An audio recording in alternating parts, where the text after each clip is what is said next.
அல்லேலூயா. கரங்களை உயர்த்தி அல்லேலூயா சொல்லுங்க. நம்முடைய தேவன் நல்லவர், இதுவரையும் நடத்தினவர், இனியும் நடத்த வல்லமை உள்ளவர். இந்த காலை நேரத்திலும் கர்த்தர் நம்மோடு பேசுவாராக. அல்லேலூயா. உன்னதரே, உயர்ந்தவரே, உருவாக்கி என்னை உயர்த்தினீரே. உன்னதரே, உயர்ந்தவரே, உருவாக்கி என்னை உயர்த்தினீரே. கைகளை தட்டி உற்சாகத்தோடு பாடி வார்த்தைக்கு நேரம் கடந்து போகலாம். Thank you father. நல்லா கைத்தட்டி பலத்தோடு எங்களை ஆசீர்வதியும்.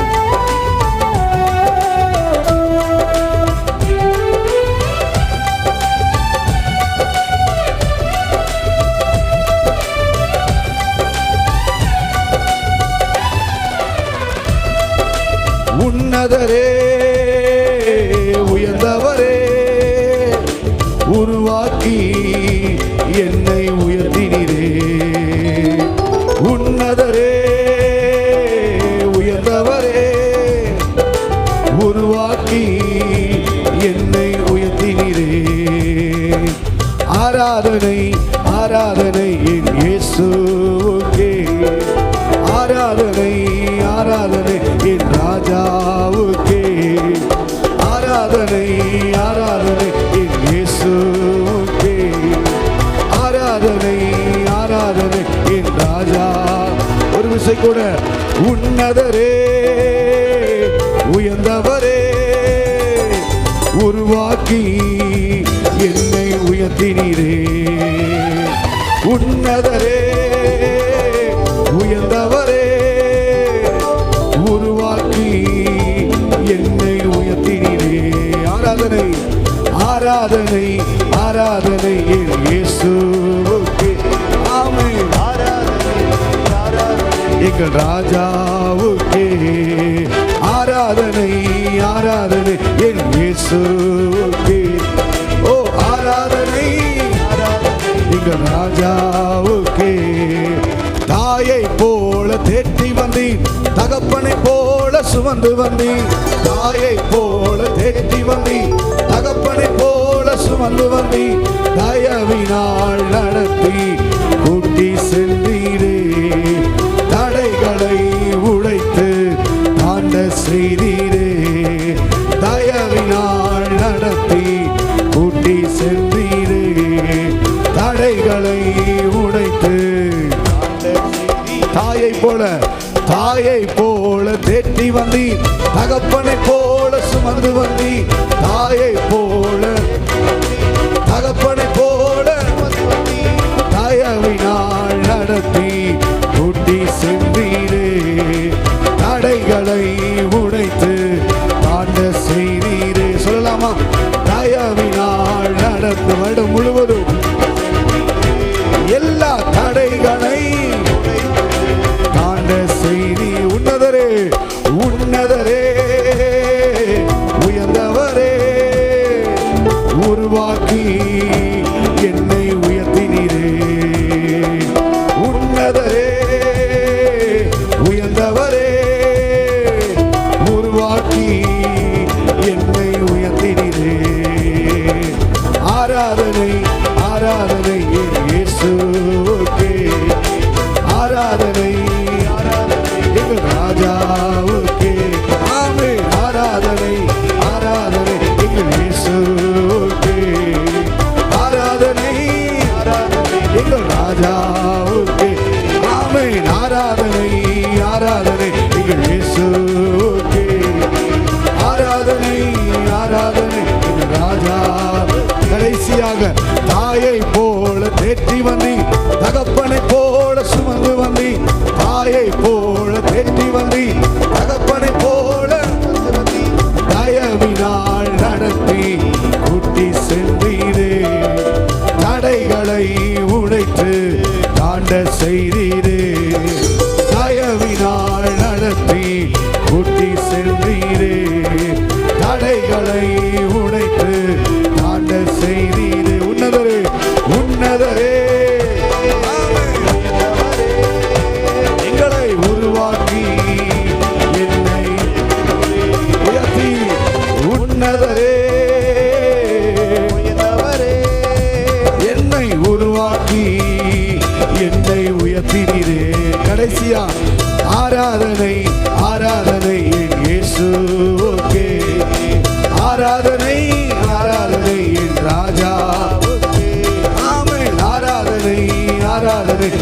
இயேசுவுக்கே ஆராதனை ஆராதனை எங்கள் ராஜாவுக்கே. நல்ல கைகளை தட்டி ஆண்டவரே எங்களை நடத்தினீர், தயவாய் பாதுகாத்தீர், இத்தனை வருடங்கள் கூட வந்தீர், அதற்காய் ஸ்தோத்திரம். தொடர்ந்து கர்த்தர் நடத்தும், எங்களோடு பேசும், உம்முடைய வார்த்தையை தந்து இந்த காலை நேரத்தில் இடைபடும்படி நாங்கள் செபிக்கிறோம் இயேசுவின் நாமத்தில் பிதாவே, ஆமென். 2 ராஜாக்கள் 2ஆம் அதிகாரம் 13, 14 ஆகிய வசனங்களை நாம் வாசிக்க கேட்கலாம். ஆண்டவர் நம்மோடு பேசுவதற்கு தந்த வசனம் 2 ராஜாக்கள் 2ஆம் அதிகாரம் 13வது 14வது வசனத்தை நாம் வாசிக்க கேட்கலாம். பின்பு அவன் எலியாவின் மேலிருந்து கீழே விழுந்த சால்வையை எடுத்து திரும்பி போய் யோர்தானின் கரையில் நின்று எலியாவின் மேல் இருந்து கீழே விழுந்த சால்வையை பிடித்து எலியாவின் தேவனாகிய கர்த்தர் எங்கே என்று சொல்லி தண்ணீரை அடித்தான். தண்ணீரை அடித்த உடனே அது இரு பக்கமாக பிரிந்ததினால் எலிசா இக்கரைப்பட்டார். இன்னைக்கு ஆண்டவர் நம்மோடு பேசுகிற செய்தியினுடைய தலைப்பு சால்வை விழுகிறது. சால்வை விழுகிறது. நல்லா கவனித்து பார்த்தீங்கன்னா 2 தேவ மனிதர்களுடைய வாழ்க்கையில் நடக்கிற ஒரு மிகப்பெரிய சம்பவம். இந்த எலியாவும் இந்த எலிசாவும் தேவனால் மகிமையாய் பயன்படுத்தப்பட்ட பாத்திரங்கள், தேசத்தை அசைத்தவர்கள், தேவனுக்காக பக்தி வைராக்கியம் பாராட்டினவர்கள், வேதாகமத்தில் தேவனுக்காய் எழும்பினவர்கள், தேவனுக்காய் சாதித்தவர்கள், தேவனுக்காய் பக்தி வைராக்கியம் பாராட்டி அநேக தேவ ஜனங்களை தேவன் பக்கம் திருப்பினவர்களுள் மிகவும் மிகவும் மேன்மையான பாத்திரங்கள் யார் என்றால் இந்த எலியாவும் எலிசாவும். அல்லேலூயா சொல்லுங்க பாப்போம். இவர்கள் வாழ்க்கையில நடக்கிற ஒரு சம்பவத்தை தான் பார்க்கிறோம். நல்லா கவனிங்க. இதை இப்படி சொல்லலாம் செய்திக்கு ஏற்றபடி, அதாவது ஒரு முடிவுக்கும் ஒரு தொடக்கத்திற்கும் இடையில் நடக்கும் சம்பவம். இந்த வருடம் முடிவதற்கு இன்னும் வெகு சில நாட்கள் தான் நமக்கு இருக்கின்றன. ஒரு புதிய வருடத்தை துவங்குவதற்கு இன்னும் வெகு சில நாட்கள் தான் இருக்கின்றன. இந்த 2 இடைப்பட்ட நாட்களுக்குள் இருக்கிற நம்மை பார்த்து தேவன் சொல்லுகிறார், சால்வை விழுகிறது. அல்ல கவனிங்க. ஒரு முடிவு வருகிறது. இங்கு எலியா முடிவு வருகிறது, எலிசாவுடைய ஒரு தொடக்கம் வருகிறது. இந்த 2க்கும் இடைப்பட்ட ஒரு காரியத்தில் தேவன் ஒரு புதிய துவக்கத்தை தருவதற்கு, ஒரு புதிய ஓட்டத்தை ஓடுவதற்கு, ஒரு புதிய எழுப்புதலுக்கு, தமது சித்தத்தை இன்னும் வேகமாய் சபையிலே தேசத்திலே செய்வதற்கு ஆண்டவர் செய்கிற இந்த இடைப்பட்ட காரியம்தான் சால்வை விழுகிறது. இன்றைக்கு நம்மளை பார்த்து ஆண்டவர் சொல்றார், ஒரு முடிவுக்குள்ள நம்ம வந்திருக்கிறோம். இன்னும் கொஞ்ச நாட்கள்ல இந்த வருடத்தை முடிக்க போகிறோம். இந்த வருடத்தை முடிக்கும் போது இன்னும் பழைய கஷ்டத்தோடு அல்ல, பழைய பிரச்சனைகளோடு அல்ல, பழைய போராட்டங்களோடு அல்ல. ஆண்டவர் சொல்றாரு, ஒரு புதிய அனுபவத்தை நமக்கு தர அவர் விரும்புகிறார். ஒரு புதிய பலனை அவர் நமக்கு தர விரும்புகிறார். ஒரு புதிய ஆரம்பத்தை அவர் நமக்கு தர விரும்புகிறார். ஒரு முடிவு இருந்தால் தொடக்கம் ஒன்று உண்டு. இந்த இடைப்பட்ட நேரத்தில் ஆண்டவர் இந்த நாளை நமக்கு சொல்றாரு, சால்வையை விழ பண்ணுகிறார். அந்த சால்வையை நம்ம ரிசீவ் பண்ணுவோம்னா அடுத்த வருடம் பிரவேசிக்கும் போது, அடுத்த வருடத்துக்குள் நுழையும் போது இன்னும் வேகமாய், இன்னும் ஆசீர்வாதமாய், இன்னும் மேன்மையாய், இன்னும் உயர்வாய், இன்னும் கர்த்தர் சித்தத்தை செய்கிறவர்களாய் தேவன் நம்மை மாற்ற அவர் வல்லமை உள்ளவர். நல்லா கவனிங்க. முடிவு என்பது எப்போவுமே ஒரே இடத்துல முடிஞ்சிடாது. நல்லா நீங்கள் வேதத்தை வாசிச்சு பார்த்தீங்கன்னா ஒரு முடிவுக்கு பின்னாடி இடையில ஒரு புதிய துவக்கத்தை கர்த்தர் துவங்குவார். உதாரணத்துக்கு 2 சம்பவத்தை காட்டுறேன். எபிரேயர் 11ஆம் அதிகாரம் 21வது வசனத்தை நீங்க வாசித்து பாருங்க. எபிரேயர் 11ஆம் அதிகாரம் 21வது வசனத்தை வாசித்து பார்த்தீங்கன்னா, விசுவாசத்தினாலே யாக்கோபு தன் மரண காலத்திலே யோசேப்புடைய குமாரர் இருவரையும் ஆசீர்வதித்து தன் கோலின் முனையிலே சாய்ந்து தொழுது கொண்டான். அப்படின்னா என்ன அர்த்தம்? மரித்தான் அப்படின்னு சொல்லப்பட்டிருக்கலாம்ல வேதத்துல. ஒரு முடிவை சாதாரணமாக எழுதப்பட்டிருக்கிறாம்ல, ஆனா இங்க தெளிவாய் பரிசுத்த ஆவியானவர் எழுதியிருக்கிறார், கோலின் முனையிலே சாய்ந்து தொழுது கொண்டான். ஏன்?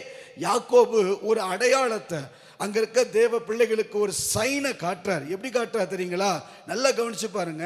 இந்த நாள் வரை கோலும் கையுமா நான் வெறுமையா வந்தேன், ஆனா என் தேவன் என்னோடு கூட இருந்து பல பிரச்சனைகள், பல போராட்டங்கள், பல பாடுகளை கடந்து இந்த யோர்தானை கடந்து மீண்டும் அவர் சொன்னபடி என்னை ஆசீர்வதித்தார். அல்லேலூயா சொல்லுங்க. யாக்கோபு சொல்றாரு, எனக்கு இந்த உலகத்தோட ஒரு முடிவு அல்ல, இந்த உலகத்தோட பிரயாணம் முடியல, இன்னொரு பிரயாணம் எனக்கு வைக்கப்பட்டு இருக்கிறது, இன்னொரு ஓட்டம் எனக்கு வைக்கப்பட்டு இருக்கிறது. நான் மரண இருளின் பள்ளத்தாக்கிலே நடந்தாலும் உமது கோலும் உமது தடியும் என்னை தேற்றும் என்று சொல்லப்பட்டபடி இந்த கோலை வைத்து இந்த உலகத்தில் இந்த முடிவு வரை நடத்தி வந்தவர். இனி ஒரு பிரயாணம் உண்டு, இனி ஒரு துவக்கம் உண்டு. அது என் நேசரோடு, அந்த நேசருடைய பிரயாணத்திலும் என்னோடு கூட இருந்து நடத்த வல்லமை உள்ளவர். முடிவு என்பது இல்லை, மரணம் என்பது இல்லை, ஒரு தொடக்கத்தை கர்த்தர் துவங்குவார். வேதத்தை எந்த பகுதியை நான் வாசிச்சு பாருங்க, அதே எபிரேயர் 11ஆம் அதிகாரம் 22ஆம் வசனம். அடுத்த வசனத்தை வாசிச்சு பார்த்தீங்கன்னா, விசுவாசத்தினாலே யோசேப்பு இஸ்ரேல் புத்திரர் எகிப்து தேசத்தை விட்டு புறப்படுவார்கள் என்பதை பற்றி தன் அந்நிய காலத்தில் பேசி தன் எலும்புகளை குறித்து கட்டளை கொடுத்தார். நல்லா யோசித்து பாருங்க. தன் எலும்புகளை குறித்து முடிக்க வேண்டியதானே. யோசேப்புடைய கால வரைக்கும் நல்லா தானே இருந்தது. கோசே நாட்டை தான் கொடுத்தாச்சுல. எகிப்து தேசத்திலேயே கோசே பகுதி தான் ரொம்ப செழிப்புள்ள இடம், நல்ல இடம், இஸ்ரவேலுக்கு செட்டில்டு லைஃப்.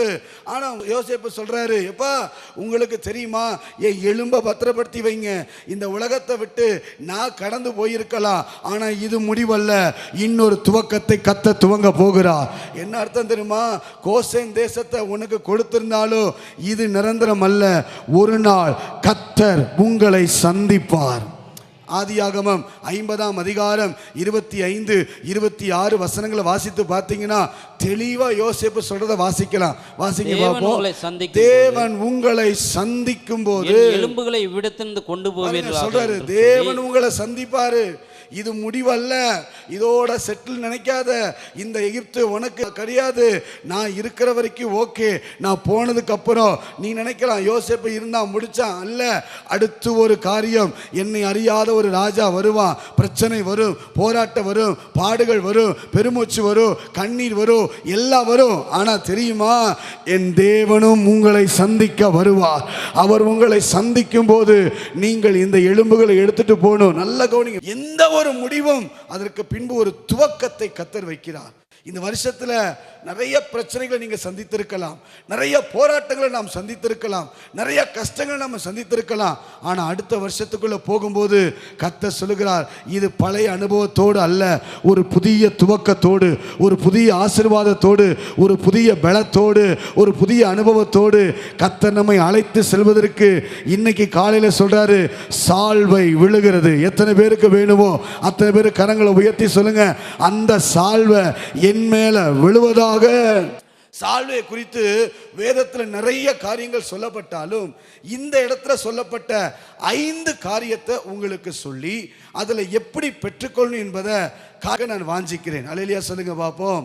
நல்லா கவனிங்க. இந்த சால்வைக்கு நான் வைத்திருக்கிற 5 காரியங்கள் இன்னைக்கு இந்த காலையில எப்படி சால்வை விழுதோ அதை எப்படி நீங்க ரிசீவ் பண்றீங்களோ அந்த அளவு அடுத்த வருஷத்தினுடைய துவக்கம் மேன்மையாய் இருக்கும்.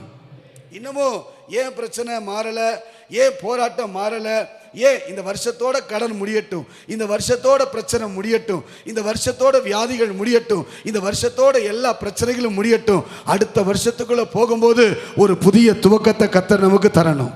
நல்லா கவனிங்களா. ஏன் அப்படி நமக்கு செய்யலைன்னா, சால்வை விழும்போதும் ஆண்டவர் ஆசீர்வதிக்கிறேன்னு சொல்லும் போதும் அதை ரிசீவ் பண்ண விரும்பல. அதான் பிரச்சனை. இன்னைக்கு 5 காரியத்தை நான் உங்களுக்கு சொல்றேன். ஒன்று, இந்த சால்வைக்கு நான் வச்சிருக்கிற பேர் அழைப்பின் சால்வை. 1 ராஜாக்கள் 19ஆம் அதிகாரம் 19வது வசனத்தை நீங்க வாசித்து பாருங்க. 1 ராஜாக்கள் 19ஆம் அதிகாரம் 19வது வசனத்தை அப்படியே அவன் அவ்விடம் புறப்பட்டு போய் 12 ஏர் பூட்டி உழுத சாப்பாத்தின் குமாரனாயிருக்க எலிசாவை கண்டான். அவன் 12ஆம் ஏரை ஓட்டி எலியா அவன் இருக்கும் இடம் மட்டும் போய் அவன் மேல் தன் சால்வையை போட்டான். நல்லா கவனிங்களா. இடம் மட்டும் போய் 12 ஏரை ஓட்டிக்கிட்டு இருந்தாலும் ஆனா எலியா அவன் இருக்கும் இடம், அங்க பாருங்க, அந்த எலிசா இருக்கும் இடம் வரைக்கும் எலியா போய் நிற்கிறார். அங்கிருந்தே சொல்லல, அங்க தன் சால்வையை போட்டான். நான் சொல்றேன், இன்னைக்கு இந்த காலையில ஒருவேளை இந்த சால்வையை நீங்க ரிசீவ் பண்ணுவீங்கன்னா, நீங்கள் இருக்கும் இடத்தில், அது தொழிலா இருக்கலாம், குடும்பமா இருக்கலாம், வாழ்க்கையா இருக்கலாம், எந்த பகுதியா இருக்கலாம், என் தேவனுடைய சால்வை உங்கள் மேல் விழும்போது ஒரு அழைப்பை கத்த தர விரும்புகிறார். யோசிச்சு பாருங்க, இருக்கிற இடத்துல தூக்கி போட்டிருக்கலாம்ல. அப்பா அப்படி செய்யல, தேவன் அப்படி செய்யல. நீ எலியா சொல்றாரு, நீ அங்க வரைக்கும் போப்பா, 12ஆம் ஏரை தான் ஊற்றலாம் அப்படின்னா, முதல் ஏரை தாண்டு, 2வது ஏரை தாண்டு, இப்படியே தாண்டி 12வது ஏரை ஓட்டிக்கொண்டிருந்த அந்த எலிசாவின் மேல எலியா தன் அழைப்பின் சால்வையை போட்டதை போல இந்த காலையில் ஆண்டவர் சொல்றார், உங்கள் மேல் நீங்கள் இருக்கும் இடத்தில், அது எந்த இடமா இருக்கலாம். ஒருவேளை ஒரு பிரச்சனையோடு நீங்கள் இருக்கீங்களா, ஒரு போராட்டத்தோடு இருக்கீங்களா, ஒரு கண்ணீரோடு வந்திருக்கீங்களா, இன்னைக்கு கர்த்தர் சொல்றார், நீங்கள் இருக்கும் இடத்தில் என் கர்த்தர் தன்னுடைய சால்வையை போட விரும்புகிறார்.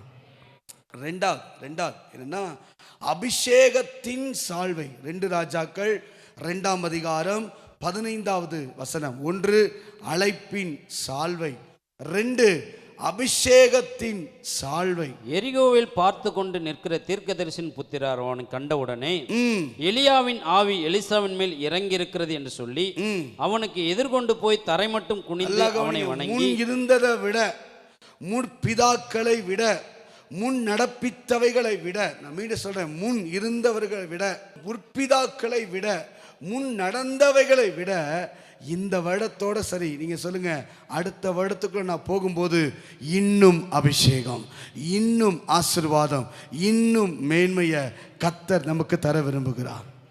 ஊழியத்தில் ஒரு புதிய அபிஷேகம் போதும். எத்தனை நாள் தான் இன்னும் இப்படியே இருக்கிறது? வார்த்தையில் அபிஷேகம் இன்னும் எத்தனை நாள் தான் இப்படியே இருக்கிறது? நம்ம முழங்கால் படியிடும்போது அபிஷேகம். கர்த்தர் சொல்றாரு, இந்த இடைப்பட்ட காலத்தில், இந்த முடிவுக்கும் இந்த தொடக்கத்துக்கும் இடையில ஆண்டவர் சொல்றாரு, நான் சால்வையை போட விரும்புகிறேன். அது சாதாரண சால்வை அல்ல, அது அபிஷேகத்தின் சால்வை. அந்த சால்வை ஒரு மனிதன் மேலே விழும்போது, அந்த சால்வையை ஒரு மனிதன் பெற்றுக்கொள்ளும் போது அது சாதாரணமாக இருக்காது. அடுத்த வருஷத்துக்குள்ள போகும்போது இதுவரை பார்த்திராத, இதுவரை கண்டிராத, இதுவரை நடந்திராத பெரிய துவக்கத்தை, பெரிய அபிஷேகத்தை, பெரிய வல்லமையை கர்த்தர் நம்மை கொண்டு செய்ய விரும்புகிறார். முதல்ல சொன்னேன், அழைப்பை கொண்ட சால்வை. அழைப்பு. இந்த நேரத்தில் ஆண்டவர் சொல்ற, சிலர் அழைக்கிறாரு, இதுவரை எங்கேயோ இருந்திருக்கலாம், நீங்கள் இருக்கும் இடத்திற்கே தேவன் வந்து தம்முடைய சால்வை அவர் போட விரும்புகிறார். நீங்கள் இருக்கிற பகுதியில் எந்த ஸ்தானமா இருந்தாலும், எந்த இடமா இருந்தாலும் அவர் வருகிறார். 2வது அபிஷேகத்தின் சால்வை அப்படின்னா, தேவன் அடுத்த வருஷத்துக்குள்ள நம்ம துவங்கிறதுக்கு முன்னாடி அவர் நம்மளை அபிஷேகிக்க விரும்புகிறார். இன்னும் பலன், இன்னும் ஆசீர்வாதம், இன்னும் மேன்மை, இன்னும் உயர்வுகளை என் தேவன் தர விரும்புகிறார். மூன்றாவது அடையாளப்படுத்தும் சால்வை. என்ன சால்வை? அடையாளப்படுத்தும். 2 ராஜாக்கள் 2ஆம் அதிகாரம் 15ஆம் வசனத்தை வாசிச்சு பார்த்தீங்கன்னா, எலியாவின் ஆவி எலிசாவின் மேல் இறங்கி இருக்கிறது என்று சொன்னார்கள். யாரு? தீர்க்கதரிசன புத்திரர்கள். நல்லா கவனிங்களேன், இந்த வருஷம் இப்போது இந்த காலை நேரத்தில் கர்த்தர் தம் சால்வையை போட விரும்புகிறார். இந்த சால்வையை இங்கிருக்கிற நாம ரிசீவ் பண்ணா, அதை பெற்றுக்கொண்டா, ஏசாயா 8ஆம் அதிகாரம் 18ஆம் வசனத்தில் வாசிக்கிறோம்ல, நானும் என் பிள்ளைகளும் இஸ்ரவேலுக்கு எப்படியா இருப்போமா? அடையாளங்களா இருப்போமா? இந்த வருஷத்தில் நீங்கள் எப்படி இருந்தீர்களோ எனக்கு தெரியாது, ஆனால் அடுத்த வருஷத்தில் நம்மை கர்த்தர் அடையாளப்படுத்த விரும்புகிறார். நம்மை தேவன் முன்குறிக்க விரும்புகிறார். உங்க பிள்ளைகளை கர்த்தர் அடையாளப்படுத்த விரும்புகிறார். உங்க குடும்பத்தை கர்த்தர் அடையாளப்படுத்த விரும்புகிறார். உங்க தொழிலை கர்த்தர் அடையாளப்படுத்த விரும்புகிறார். உங்க வாழ்க்கையை கர்த்தர் அடையாளப்படுத்த விரும்புகிறார். எப்படி தெரியுமா அடையாளப்படுத்துறாரு? ஒரு 2 காரியம் சொல்றேன். ஈசாக்க பஞ்ச காலத்திலேயும் அவ்வளவு விதைத்த போது எல்லாம் நஷ்டமானது. ஆனா ஈசாக்கோடு இருந்து அவனை கர்த்தர் அடையாளப்படுத்தினதை போல அநேகருடைய தொழில், அநேகருடைய வேலை, அநேகருடைய குடும்பத்தை என் தேவன் அடையாளப்படுத்த போகிறார். அங்க தாவீதை பார்த்து சொல்லுவாரு, தாவீது அப்பா சொல்லுவாரு, அடையாளத்தை வாங்கிட்டு வா அப்படின்னா ஆண்டவர் என்ன அர்த்தம் தெரியுமா? உனக்கு விரோதமாய் இருந்த எதிராளி, உனக்கு விரோதமாய் பேசின எதிரிகளை நீ வெட்டி அவனை சாய்த்து அவன் தலையை எடுத்துக்கிட்டு அவன் பட்டயத்தை எடுத்துக்கிட்டு அடையாளத்தோடு கர்த்தர் வரக்கூடிய நாட்களில் வரக்கூடிய வருஷத்தில் நம்மை அடையாளப்படுத்த அவர் விரும்புகிறார். யோசித்துக் கொள்ளுங்க. நான் மீண்டும் சொல்றேன், ரிசீவ், அதான் முக்கியம். என்ன தேவன் ஆசீர்வதிக்க விரும்பினாலும், என்ன தேவன் உயர்த்த விரும்பினாலும் ரிசீவ் பண்ணக்கூடாது.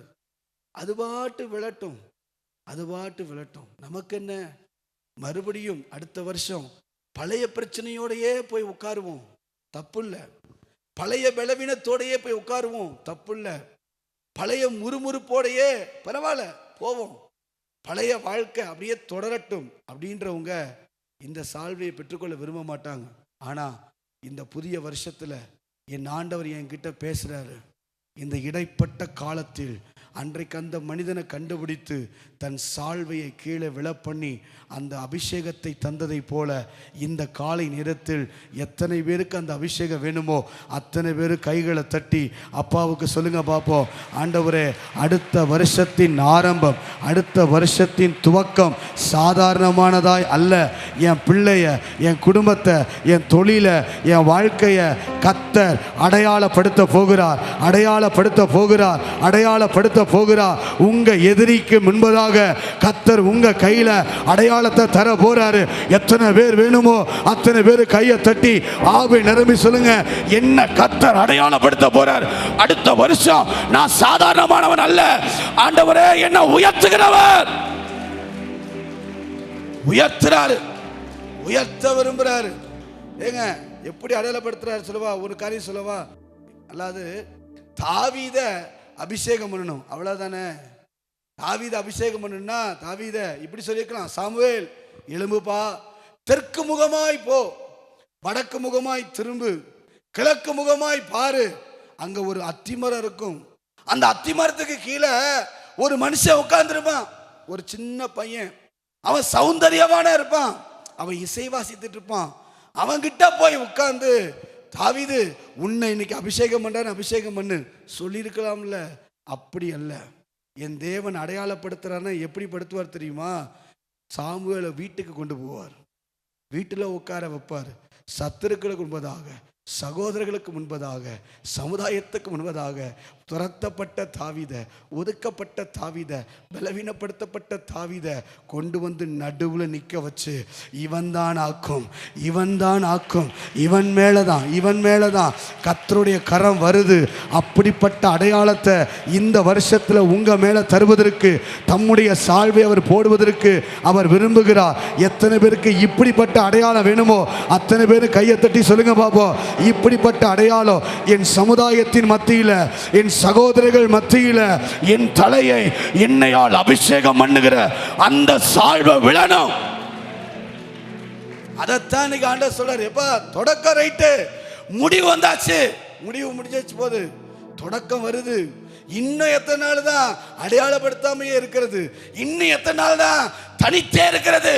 இங்க இருக்க சிலரை தேசத்துல, தொழில, வாழ்க்கையில அடையாளப்படுத்தி காட்ட விரும்புகிறார். நாலாவது அடுத்த தலைமுறைக்கான சால்வை. 2 ராஜாக்கள் 2ஆம் அதிகாரம் 15வது வசனத்தையே நீங்க வாசிச்சு பார்த்தீங்கன்னா அங்கு சொல்லப்படும், என்ன சொல்லப்படும் அப்படின்னா, பார்த்து கொண்டிருந்தார்கள். வாசிங்க பிரதர் ஒருது கூட. எரிகோவில் பார்த்து கொண்டு நின்ற தீர்க்கதரிசியின் புத்திரர் அவனை கண்டவுடனே பார்த்து கொண்டு இருந்தாங்க. அதுவரை எல்லாரும் பார்த்துட்டே இருந்தாங்க. அவன் யாரோ சாதாரணமா நினைச்சிருக்கலாம், ஆனா பார்த்த போதுதான் தெரியுது அடுத்த தலைமுறைக்கான சால்வை. இருக்க ஜெபத்தோட முடிஞ்சிடக்கூடாது. கர்த்தருடைய வருகை வரை தலைமுறை தலைமுறையா ஜெபிக்கிறவர்களாய் எழும்பணும். யோசிச்சு பாருங்க. இன்னைக்கு ஆண்டவர் சொல்றாரு, எப்பா அடுத்த வருஷத்துல ஒரு சால்வையை நான் போட போறேன். அந்த சால்வை விழும்போது இருக்கிற அத்தனை தலைமுறைகளும் இயேசுவின் பக்கம் திரும்ப போகிறாங்க, இயேசுவின் பக்கம் எழும்ப போகிறாங்க. நம்புறவங்க கையை தட்டி சொல்லுங்க, எங்கள் சபையில் நாங்கள் பார்க்க போகிறோம் அநேக சந்ததிகள் கர்த்தருக்காய் எழும்ப போகுது, கர்த்தருக்காய் எழும்ப போது ஊழியம் செய்ய போகிறாங்க.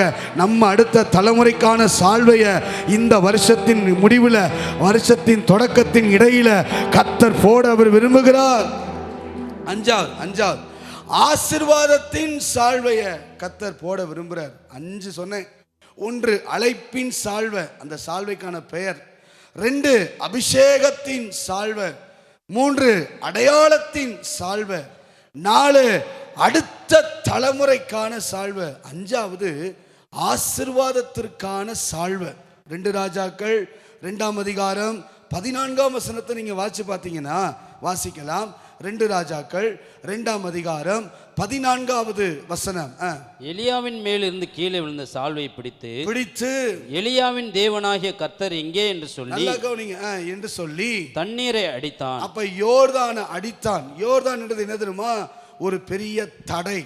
இந்த வருஷம் ஆண்டவர் சொல்றாரு, இந்த வருஷத்துடைய முடிவுல, வருஷத்துடைய தொடக்கத்துல கர்த்தர் உங்க மேல சால்வையை போடுறார். என்ன சால்வை தெரியுமா? ஆசீர்வாதத்தின் சால்வை. இதுக்கு என்ன தெரியுமா அர்த்தம்? பல தடைகள் இந்த வருஷத்துல, நிறைய நிறைவேறாத காரியங்கள், blocking of promise, blocking of prayer நிறைய இருக்கு. யோர்தான் என்பது ஒரு தடை செய்யக்கூடிய காரியம். மனித பலத்தால் எதிர்க்க முடியாது, மனித சக்தியால் தாண்ட முடியாது. ஆனா இன்னைக்கு கர்த்தர் சொல்றாரு, இந்த காலையில சிலர் மேல அந்த சால்வையை கர்த்தர் போட விரும்புகிறார். இதுவரை இருந்த தடைகள், இதுவரை இருந்த போராட்டங்கள், இதுவரை இருந்த எல்லா எதிர்ப்புகளை கர்த்தர் மாற்றி இந்த வருஷம் ஆசீர்வாதத்தோடு அடுத்த வருஷத்துக்குள் பிரவேசிக்கும் தனது சால்வையை கர்த்தர் இந்த நாளில் போட விரும்புகிறார். இன்னும் எத்தனை நாள் தான் கடனோடே வாழ்றது? ஆனா நம்ம என்ன தெரியுமா சொல்லுவோம்? இன்னும் கடன் மாறல, இன்னும் பிரச்சனை மாறல, இன்னும் போராட்டம் மாறல, இன்னும் கஷ்டம் மாறல, எல்லாம் மாறல, அப்படிதான் சொல்லுவோம். அவர் மாற்றுகிறவர், அவர் மாற்ற விரும்புகிறார், அவர் மகிமைப்படுத்த விரும்புகிறார், அவர் உயர்த்த விரும்புகிறார். ஆனா நமக்கு தான் விருப்பம் இல்லை, தான் உண்மை. புது வருஷத்துக்கு வந்த உடனே அடுத்து எல்லாரும் மைண்டும் அடுத்து கிறிஸ்மஸை கொண்டாடணும், அடுத்த வாங்கணும், இதை போகணும், அப்படியே கடந்து போகணுமே தவிர. ஆனால் அடுத்த வருஷத்துக்குள்ளே போகும்போது கர்த்தர் சொல்கிறாரு, ஒரு ஆசீர்வாதத்தோடு, ஒரு பெரிய இதுவரை இருந்த யோர்தான்கள், இதுவரை உங்கள் வாழ்க்கை இந்த தடைகளை அவர் விளக்க அவர் விரும்புகிறார். அல்லேலூயா. அந்த தடை உடையணும். அந்த தடை உடைஞ்சாதான் ஒரு பெரிய சால்வையை கர்த்தர் இன்றைக்கு நமக்கு போட விரும்புகிறார். 5 காரியம் சொன்னேன். இந்த சால்வை இன்னைக்கு போடுவார்.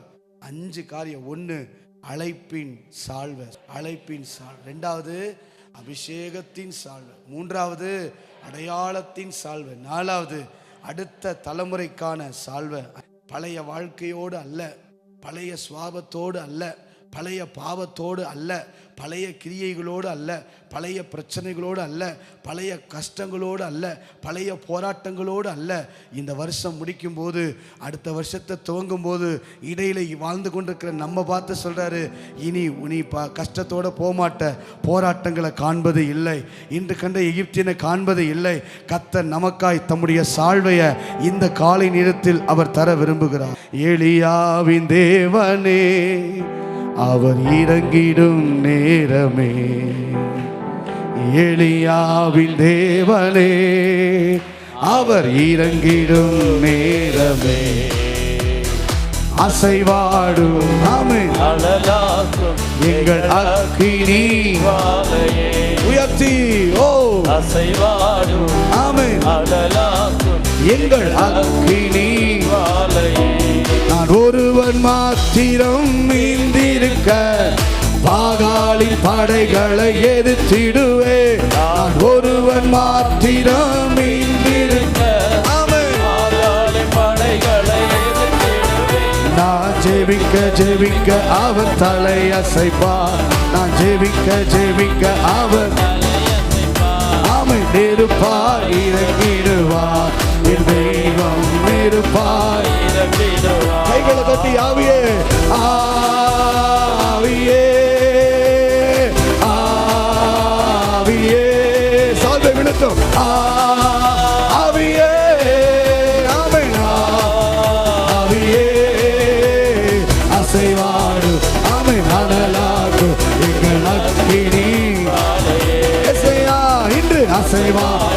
அவன் அனலாது எங்கள் அக்கினி.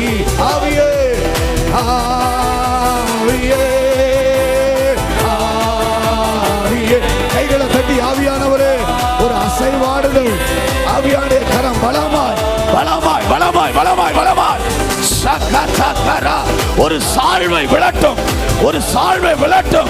அபிஷேகத்தின் சால்வை, அடையாளப்படுத்தும் சால்வை, ஓ அழைப்பின் சால்வை, அடுத்த தலைமுறையின் சால்வை, ஆசீர்வாதத்தின் சால்வை.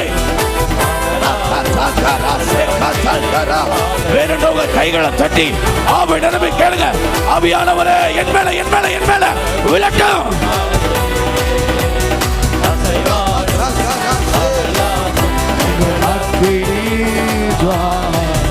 நல்ல கைகளை தட்டி அப்பாவுக்கு ஆண்டவரே என் மேல அந்த சால்வை விளட்டும். இந்த சால்வைய பெற்றுக்கொள்றதுக்கு என்ன செய்யணும்? அதை தான் நான் 3 கருத்தை சொல்ல போறேன். மீண்டும் சொல்றேன். ஒரு முடிவுக்குள்ள வந்திருக்கிறோம், ஒரு தொடக்கத்துக்கு இடையில நிற்கிறோம். ஒரு முடிவையும் ஒரு தொடக்கத்தையும் சந்திக்கும் இடையில் இருக்கிற நம்மை பார்த்து ஆண்டவர் சொல்றாரு, சால்வை விழுகிறது. ஏன் அப்படின்னா, கடந்த நாட்களை விட, கடந்த வருடங்களை விட வருகிற வருடம் நம்மை தேவன் பயன்படுத்த விரும்புகிறார். நம்மை தேவன் உயர்த்த விரும்புகிறார். தேவன் நம்மை ஆசீர்வதிக்க அவர் விரும்புகிறார் என்றார். நான் விரும்புகிறேன்ப்பா, சபை ஜனங்களை நான் விரும்புகிறேன், நான் ஆசீர்வதிக்க விரும்புகிறேன், நான் உயர்த்த விரும்புகிறேன், நான் மேன்மைப்படுத்த விரும்புகிறேன். தொழில், குடும்பம் எதுவாக இருந்தாலும் சரி, அவர்கள் இருக்கும் இடத்துல போய் என் சால்வையை நான் போடுறேன்னு கர்த்தர் சொல்கிறார். அவங்க இருக்கிற இடத்துல நான் அபிஷேகிக்க விரும்புகிறேன்னு சொல்கிறார். ஊழியத்தில், காரியங்களில், குடும்பத்தில், தொழிலில், எதிராளிகள் மத்தியில் ஒரு அடையாளத்தை அவர் தரேன்னு அவர் விரும்புகிறார். அப்போ இந்த சால்வையை நான் பெற்றுக்கொள்ளணும்னா என்ன செய்யணும்? அதுதான் முக்கியம். சால்வை விழுது எல்லாருமேலையும் இல்லை. அங்க 3 கூட்டத்தார் இருப்பாங்க. சபையிலும் அப்படிதான் இருப்பாங்க. சால்வை விழும், ஆனா யாரு மேல? அதுதான் முக்கியம். சும்மா எல்லா சால்வையும் எடுத்து இருந்தான்னு போட மாட்டார். ஏறு ஓட்டிட்டு இருந்தவனும் அவனும் ஒரு ஏறு ஓட்டிட்டு இருந்திருக்கலாம். 2வது ஏறு ஓட்டிட்டு இருந்தவனும் ஒரு மனுஷன் தான், அவனும் ஓட்டிட்டு இருந்திருக்கலாம். ஆனா எலியா எல்லார் மேலையும் சால்வை போடல. யோசிச்சு பாருங்க, எல்லார் மேலையும் ஆசீர்வாதத்தின் மழை பெய்ய பண்ணல. எல்லார் மேலையும் தேவன் எல்லாத்தையும் கொடுக்கல. அவன் இருக்கும் இடம் அப்படின்னா தேவன் சூஸ் பண்றாரு சிலரை. இப்படித்தான் இந்த நபர் தான். ஏன் அப்படின்னா இன்னைக்கு ஆண்டு சொல்றாரு, அதே இடத்துல 3 கூட்டத்தார் அந்த இடத்துல இருந்தாங்க அந்த சால்வையை ரிசீவ் பண்றதுக்கு. ஆனா அதுல ஒருவன் மாத்திரம்தான் அந்த சால்வையை பெற்றுக்கொள்ள முடிந்தது. திரள் கூட்டம் இருக்கலாம். அதனாலதான் ஏசப்பா சொல்லுவாரு, தன்னோடு திரளாய் வர ஜனங்களை பார்த்து திரும்பி நின்று சொல்லுவாரு, எல்லாரும் என்னை பின்பற்றி வா. அப்படி சொல்லல, ஒருவன் என்னை பின்பற்ற விரும்பினான்.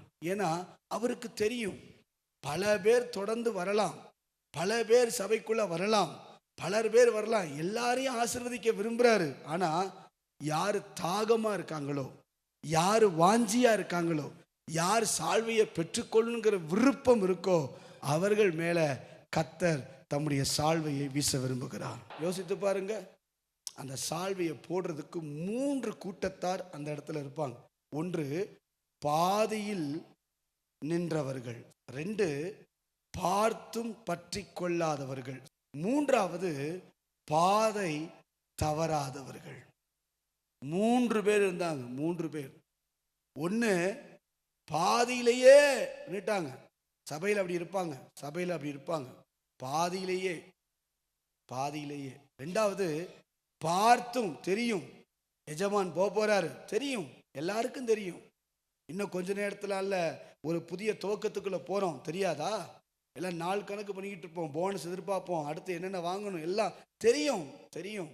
பார்த்தும் அப்படின்னா தெரியும், இன்னும் கொஞ்ச நேரத்துல, இன்னும் கொஞ்ச நாட்கள்ல ஒரு புதிய வருடம் தெரியும், நல்லா தெரியும், தவறுகள் தெரியும், ஏன் இந்த மிஸ்டேக் தெரியும், எல்லாம் தெரியும். ஆனா பற்றி கொள்ள விரும்ப மாட்டாங்க, சபைக்குள்ளே இருப்பாங்க. 3வது தான் பாதை தவறாதவர்கள், கடைசி வரை கடைசி வர, முடிவு வர உனக்காரியம் பாதியில் நின்றவர்கள். நீங்க வாசித்து பார்த்தீங்கன்னா மத்தேயு 24:13 வாசிங்க. முடிவு பரியந்தம் நிலை நிற்பவனே ரட்சிக்கப்படுவான். முடிவு பரியந்தம் நிலை நிற்பவனே ரட்சிக்கப்படுவான். ஆங்கிலத்தில் எனக்கு இந்த ரொம்ப அந்த வசனம் பிடிக்கும். அதான் சரியான டிரான்ஸ்லேஷன் நினைக்கிறேன். என்னன்னா என்டியோர் அப்படின்னு போட்டிருக்கும். அப்படின்னா முடிவு பரியந்தம் நிலை நிற்பவன் அல்ல, முடிவு பரியந்தம் சகித்து இருப்பவனே ரட்சிக்கப்படுவான். நிறைய பேர் நம்ம ஓட்டத்தை ஆரம்பிக்கிறோம், ஆனா இன்னைக்கு என்ன பிரச்சனை அப்படின்னா நிலைத்து இருக்கிறது ரொம்ப கம்மி. நிலைத்து இருக்கிறது ரொம்ப ரொம்ப கம்மி. இங்கிலீஷில் ரொம்ப அழகா என்டியோர்னு போட்டிருக்கும். பரலோகத்துடைய வாசல் ரொம்ப அகலமான வாசல் அல்ல, பரலோகத்தின் வாசல் ரொம்ப நெருக்கமானது, இடுக்கமானது என்று வேதம் சொல்லுகிறது. நிறைய பேர் இந்த வருஷத்துல ஓட்டத்தை ஆரம்பித்தோம். நான் ஜெபிப்பேன், நான் உபவாசிப்பேன், நான் கர்த்தருக்கு கொடுப்பேன், நான் சபைக்கு சரியா நேரத்துக்கு வருவேன், நான் இதெல்லாம் செய்வேன் அப்படின்னு சொல்லி நிறைய பேர் இந்த வருஷத்துல ஓட்டத்தை ஆரம்பிச்சோம். நல்லா தான் இருந்துச்சு. போன வருஷத்தை அப்படியே நினைவு கூறுங்களேன். போன வருஷம் நியூ இயர்ல எவ்வளவு பொய் சொல்லி அவரை ஏமாத்தணும். கொஞ்சம் யோசிச்சு பாருங்க, கொஞ்சம் நிதானிச்சு பாருங்க. நான் இதை செய்வேன், நான் எல்லா சர்வீஸுக்கும் நான் சரியான நேரத்துக்கு நான் வருவேன், சபை நடக்கிற உபவாச கூட்டங்களுக்கு நான் கலந்து கொள்ளுவேன், சபை நடக்கிற இரவு ஜபங்களுக்கு நான் கலந்து கொள்ளுவேன், வேதத்தை எப்படியாவது வாசிக்க நான் முயற்சி செய்வேன். இப்படி நிறைய வாக்கு தத்தங்களோடு வார்த்தைகளோடு நிறைய காரியத்தை சொல்லி தான் இந்த வருஷத்தை நம்ம துவங்கணும். ஆனால் இன்னைக்கு முடிய போது. இப்போ யோசித்து பாருங்க, எத்தனை பேர் துவங்கின நாம் நிலைத்து நின்றோம். இன்னைக்கு ஆண்டவர் கேட்குறார், சபையே நம்மளை பார்த்து கேட்குறார், எப்பா அடுத்த வருஷத்துக்கு ஆசீர்வாதத்துக்கு நீ விரும்புறது உண்மைதான், அடுத்த வருஷம் ஆசீர்வாதத்துக்கு இன்னும் மேன்மை, இன்னும் பெருக்கம், இன்னும் உயர்வு எல்லாம் உண்மைதான். ஆனால் இந்த வருஷத்தில் நான் உனக்கு 365 நாள் கொடுத்தேன். இந்த 365 நாளில் எத்தனை நாட்கள் என் சமூகத்தை தேடி வந்தாய்? எத்தனை நாட்கள் தேவ பிரசன்னத்துக்கு வாஞ்சியா நம்ம வந்திருப்போம்? எத்தனை நாட்கள் ஒரு தரையாவது உபவாசம் பண்ணி குடும்பமாவோ நாமோ தனிப்பட்ட விதத்தில் ஜெபித்திருப்போம்? எத்தனை நாட்கள் வேதத்தை வாசித்திருப்போம்? தொடங்கும் போது ரொம்ப நல்லா இருந்துச்சு. நீ கேட்டதெல்லாம் நான் தருணனுக்கு ஆசைதான். தொடங்கும் போது நீ சொன்னதெல்லாம் நிறைவேற்றும் போது அற்புதம் நடக்கணும், அதிசயம் நடக்கணும். நான் சொன்னேன் அதெல்லாம் உண்மைதான், நான் அப்படியே செய்யணும்னு நான் வச்சிருந்தேன் அப்படின்னு கர்த்தர் சொல்றாரு. நம்ம செய்யறதெல்லாம் கர்த்தர் பார்க்கிறார். அவர்கிட்ட மறைக்க முடியாது, அவர்கிட்ட ஒழிக்க முடியாது. எத்தனை காலங்கள் எவ்வளவு தாமதமா வந்தோம், சபை ஆராதனை எவ்வளவு அசட்டை செய்தோம், உபவாச ஜபங்களை எத்தனை நாட்கள் வந்து ஏறெடுத்தோம், இரவு ஜபங்களை எத்தனை நாட்கள் வந்து சபையில் எடுத்தோம், வேதத்தை ஒரு முறையாவது, அதுக்கு தான் பிரயாசப்பட்டது, அதுக்கு தான், அதுதான் எனக்கு விருப்பம். சபையை வேதத்தை படிக்க வைக்கணும். வேதம் முக்கியம். பைபிள் தான் ஒரு மனுஷனை சரிபடுத்தும். ஒரு வாலிபனை சரிபடுத்துறது எது தெரியுமா? உபதேசங்கள்லாம் இல்லை. என்ன உபதேசம் பண்ணாலும் அடுத்து மறந்துட்டு போயிடுவான். ஆனா வசனமே சொல்லுது, வாலிபன் தன் வழியை எதனால் சுத்தம் பண்ணி கொள்ளுவான்? கர்த்தருடைய வசனத்தை காத்து கொள்ளுறதுனால. இருதயம் வசனத்தை காத்து கொள்ளணும். யோசிச்சு பாருங்களேன், இந்த வருஷம் முடிய போது ஒரு தரையாவது வேதத்தை வாசித்து முடித்தோமா? அல்லது கொஞ்சமாவது வேதத்தை வாசித்து முடித்தோமா? கொஞ்சமாவது தேவ சமூகத்துல ஒரு நாள் நம்மளே யாரு சொல்லாம, யாரு உந்துதல் பண்ணாம நான் அவரை தேடி எத்தனை நாள் போயிருப்போம்? நீ கேட்கிறார். அதான் பாதியில் நின்ற கூட்டம் தெரியும். நல்லா கவனிங்களேன். 2 ராஜாக்கள் 2ஆம் அதிகாரம் 2ஆம் வசனத்தை வாசிங்க, 2-3 வசனங்களை வாசிங்க. எலியா எலிசாவை நோக்கி, நீ இங்கே இரு, நீ இங்கே இரு, கர்த்தர் என்னை பெத்தேல் மட்டும் போக அனுப்புகிறார் என்றான். பெத்தேல் என்ன? தேவனுடைய வீடு. இன்னைக்கு நிறைய பேர் தேவனுடைய வீட்டோட முடிச்சுக்கிட்டோம். சபைக்கு வரல பிரதர், சபைக்கு வரல பாஸ்டர், சபைக்கு வரல, சண்டே வந்துறல போதும், சண்டே கிறிஸ்டியனா இருக்கல, அதுக்கப்புறம் தேவ சமூகத்துக்கு போறேன்றதுலாம் 2வது பட்சம். தேவ வசனத்தை வாசிக்கிறேன் அதெல்லாம் வேணாம், சர்ச்சுக்கு வரல, சண்டே மட்டும் நான் சர்வீஸ்க்கு வந்துடுறேன்ல, பெத்தேல் மட்டும் அங்க சொல்ற பாருங்களேன், இருக்கு போப்பா, பெத்தேல் மட்டும் வா, பெத்தேல் மட்டும் வா, சிலருக்கு ஆசை பெத்தேல் மட்டும்தான், சபை மட்டும் வந்தா போதும், ஆசீர்வதிச்சிருவார்.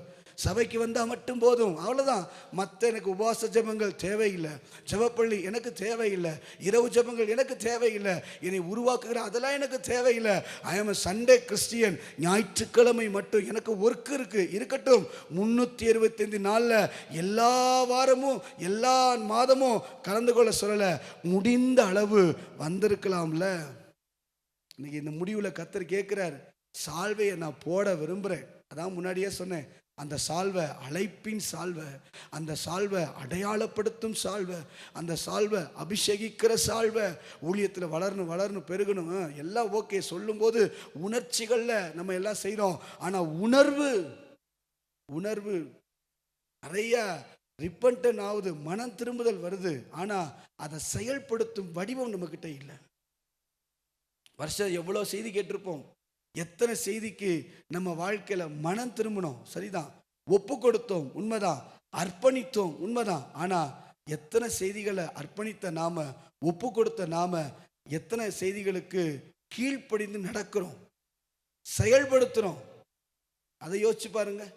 12 மாசம் எவ்வளோ செய்தி, 52 வார செய்தி, 52 வார செய்தியில அர்ப்பணித்தோம் உண்மைதான், ஒப்பு கொடுத்தோம். ஒவ்வொரு முறை சொல்லும் போதும் ஒவ்வொரு முறை அர்ப்பணிக்கும் போதும் நான் அர்ப்பணிக்கிறேன் செய்கிறேன் எல்லாம் என்னதான். ஆனால் அந்த அர்ப்பணிப்பு இந்த கேட்டோட சரி, அந்த அர்ப்பணிப்பு இந்த வாசலோட சரி, அவ்வளோதான். ஆனால் அதுக்கப்புறம் உணர்வுகளில் ஒரு தரையாது, ஒரு சின்ன விஷயத்திலேயாவது ஒரு கசப்பை விட முடியல, ஒரு மன்னிக்க முடியல, மன்னிக்க யாரையும் முடியல, ஒரு விட்டு கொடுத்து அட்ஜஸ்ட் பண்ணி போக முடியல, சில விஷயங்களை சரி போ கடந்து போக முடியல. யோசித்து பாருங்க, பாதி வழியில நிற்கிறாங்க. பெத்தேல் மட்டும். இன்னொன்று சொல்றாரு, 5ஆம் வசனம் வாசிச்சு பாருங்க, எரிகோ மட்டும் வாசிங்களேன். பின்பு எலியா அவனை நோக்கி, எலிசாவே நீ இங்கே இரு, கர்த்தர் என்னை எரிகோ மட்டும் போக அனுப்புகிறார் என்றார். எரிகோ அப்படின்னு என்ன தெரியுமா? விரும்புறது மட்டும், தேவையானது மட்டும், தேவைக்கு மட்டும் வர்றது, தேவைக்கு மட்டும் பார்க்கறது, எனக்கு எதிர்பார்ப்புக்கு என் காரியம் நிறைவேறினா மட்டும் கர்த்தரை தேடுறது. இவங்க 2 பேரும் தீர்க்கதரிசி புத்திரர்கள் தான். இவங்க 2 பேருக்கும் எஜமானன் இன்னும் கொஞ்ச நேரத்தில் எடுத்துக்கொள்ள போறாருன்னு தெரியும். நல்லா கவனிங்க, தெரியும். அவர்கள் அறிந்தார்கள், நல்லா தெரியும், அவங்களுக்கு தெரியும். இன்னும் கொஞ்ச நேரம் தான் சுழல் காற்று வரப்போகுது, அங்கே ரதம் வரப்போகுது. இத்தனை நாளாக பார்த்துட்டு இருந்த எஜமான் இன்னும் கொஞ்ச நேரத்தில் ரதத்தில் எடுத்துக்கொள்ள போறாரு தெரியும். ஆனாலும் போக மனம் இல்லை, ஆசீர்வாதம் மட்டும் வரணும். எப்படி கர்த்தர் கேட்கிறாரு, பாதி வழியில் நிற்கிற கூட்டமாய் அல்ல.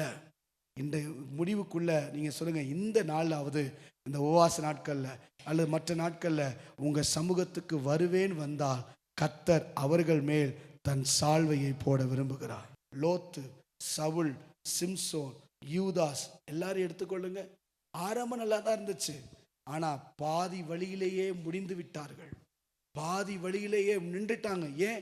ஒவ்வொருத்தருக்கும் ஒவ்வொரு காரணங்கள், ஒவ்வொருத்தரும் ஒவ்வொரு காரியங்கள். சண்டே சர்ச்சுக்கு வந்தா மட்டும் ஓகேவா, உணர்ச்சிகளை மட்டும் கைத்தட்டி ஆர்ப்பரித்தா போதுமா? இல்லை, உணர்வில காரியங்கள்ல கீழ்ப்படிந்து செய்தால் தொடக்கத்துக்கு நடுவிலே ஆண்டவர் சொல்றாரு, என் சால்வையை அவர்கள் மேல கர்த்தர் போட விரும்புகிறார். கரங்களை உயர்த்தி அல்லேலூயா சொல்லுங்க பார்ப்போம். 2வது வாசிங்க, பார்த்தும் பற்றி கொள்ளாதவர்கள். 2 ராஜாக்கள் 2ஆம் அதிகாரம் 7வது வசனத்தை வேகமா வாசிங்க. தீர்க்கதரிசியின் புத்திரர் 50 பேர் தூரத்தில் பார்த்து கொண்டு நின்றார்கள். அவ்வளவுதான் தூரத்துல பார்த்துக்கிட்டே இருக்கிறது. அப்படின்னா இன்னும் கொஞ்ச நேரத்துல யோர்தானை கடந்து எலியாவும் எலிசாவும் போறாங்க தெரியும். இன்னும் கொஞ்ச நேரத்துல ஒரு பெரிய மாற்றம் வரப்போகுது. ஆனா எனக்கு தெரிந்தும் என்ன செய்ய பாரப்படவே இல்லை, தெரிந்தும் கவலைப்படவே இல்லை. ஏன் தெரியுமா? போதும் என்கிற மனதுடையவர்களா இருப்பாங்க. இந்த கேரக்டர் யாரா இருப்பாங்க தெரியுமா? போதும், எனக்கு ஜெபிச்சது போதும், வேதம் வாசித்தது போதும் போதும் போதும், உபவாசம் அதெல்லாம் போதும், சர்ச்சில் என்னைக்காவது உபவாசம் வருமா? போதும், எல்லாமே ஒரு செட்டில்டு லைஃப் போதும். ஏன்னா நான் தீர்க்கதரிசி புத்திரர் ஆயிட்டேன்ல, எனக்கு ஜெபிக்க போதும், இந்த மனசு வந்துடும். போதும், என்ன எனக்கு இதுக்கு மேல எனக்கு ஜெபிச்ச அதெல்லாம் போதும்பா, என்ன சர்ச்சு வந்து போதும், சர்ச்சுக்கு வரல அது போதும். பார்த்தும் பற்றி கொள்ளாதவர்கள், தெரியும் விழப்போது, நான் நினைக்கிறேன் அப்படியே விழுந்திருக்கும், மேலேருந்து கீழே விழுந்தாலும் பார்த்துக்கிட்டே இருக்கிறது. ஏன் தெரியுமா? நமக்கு இப்போதைக்கு அது தேவையில்லை, இப்போதைக்கு அதெல்லாம் வேணாம். இப்போதைக்கு அந்த ஆசீர்வாதம், இருக்கிற ஆசீர்வாதத்தோடு போதும், இருக்கிற மேன்மையோடு போதும், இருக்கிற உயர்வுகளோடு போதும். நான் செட்டில்ட் ஆயிட்டல, இனி நான் கர்த்தரை நம்பித்தான் வாழணுன்ற அவசியம் எனக்கு இல்லை. இனி மனுஷனை நம்பி நிற்கின்ற அவசியம் இல்லை, யாரையும் நம்பின அவசியம் இல்லை. ஏன்னா நான் ஆசீர்வதிக்கப்பட்டுட்டேன், நான் மேன்மை வந்துருச்சு, எனக்கு ஒரு வேலை கிடைச்சிருச்சு, எனக்கு ஒரு ப்ரமோஷன் வந்துருச்சு, எனக்கு போதுமானது வந்துருச்சு. அதனால என் நேசர் எனக்கு தேவையில்லை, எனக்கு இருக்கிறது போதும் அப்படின்றவங்க தான் பார்த்தும் பற்றி கொள்ளாதவங்க. நான் மீண்டும் சொல்றேன், இந்த காலையில யார் மேல கர்த்தர் சால்வையை போட விரும்புகிறார் தெரியுமா? பார்த்தும் பற்றி கொள்ளாதவர்கள் மேல இல்லை. இன்னைக்கு ஆண்டவர் சொல்றார், மூணாவது பாதை தவறாதவர்கள். 2 ராஜாக்கள் 2ஆம் அதிகாரம் 8-9 வசனங்களை நீங்க வாசித்து பார்த்தீங்கன்னா பாதை தவறல.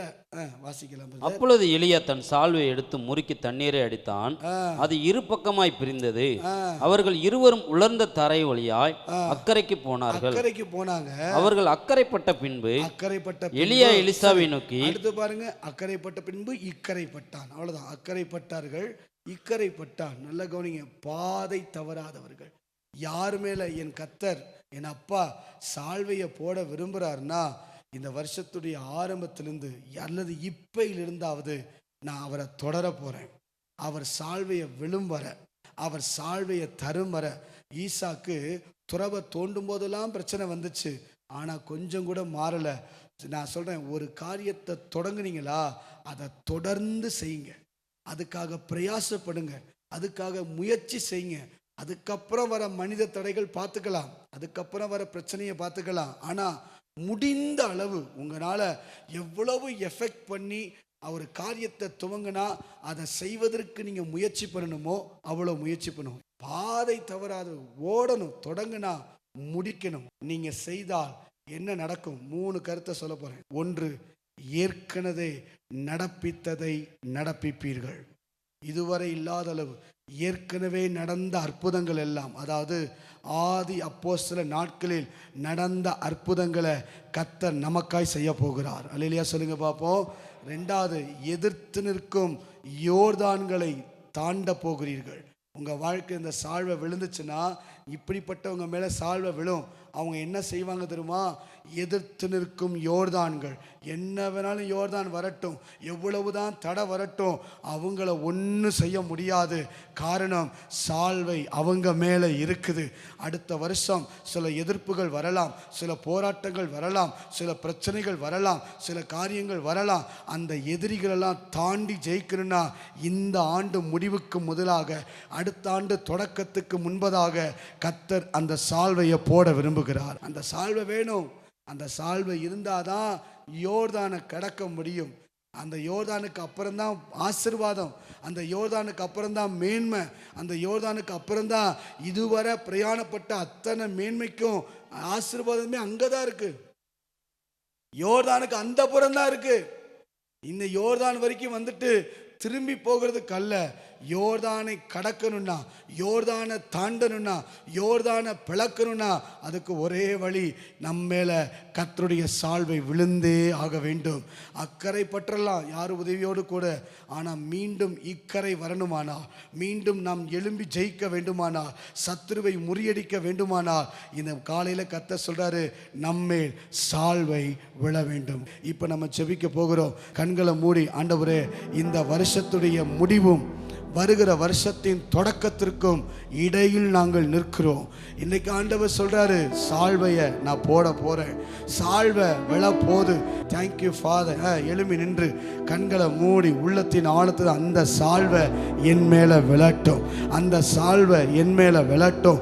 நல்லா கவனிங்க, மீண்டும் மீண்டும் சொல்ல முடியும், மீண்டும் மீண்டும் சொல்ல முடியும். பார்த்தும் பற்றி கொள்ளாதவர்களா இருக்கக்கூடாது. ஏதோ ஏதோ ஏதோ வந்தோம், ஏதோ உட்கார்ந்தோம், ஏதோ பார்த்தோம், ஏதோ வந்தோம், சண்டே கிறிஸ்டியன் இல்லை.